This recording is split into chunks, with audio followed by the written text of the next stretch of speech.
coriander time. Got a cup of coriander. Just soak that in overnight.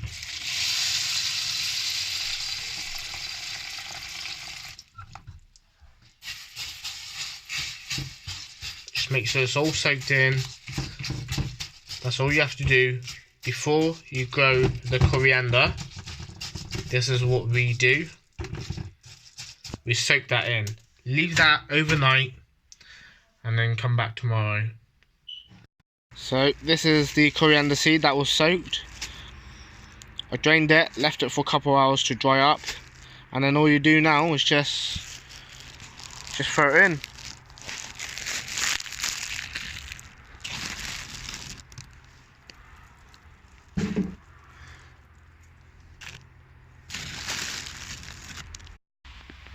So there it is.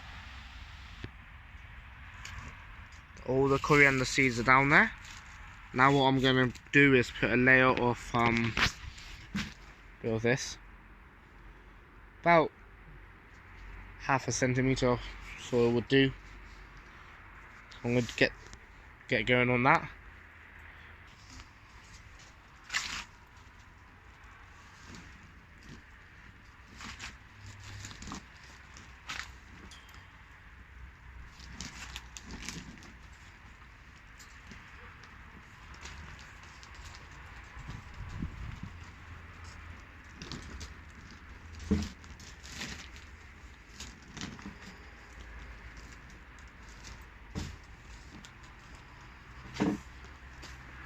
I just get in there with my hand. I don't care about gloves. Not too bothered. I should have really had gloves on. Oh, the amount of gloves I bought and I just keep forgetting to put them on.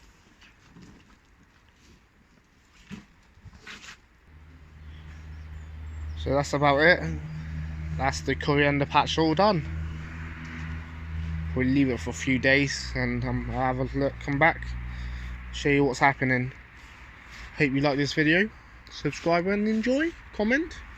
Cheers.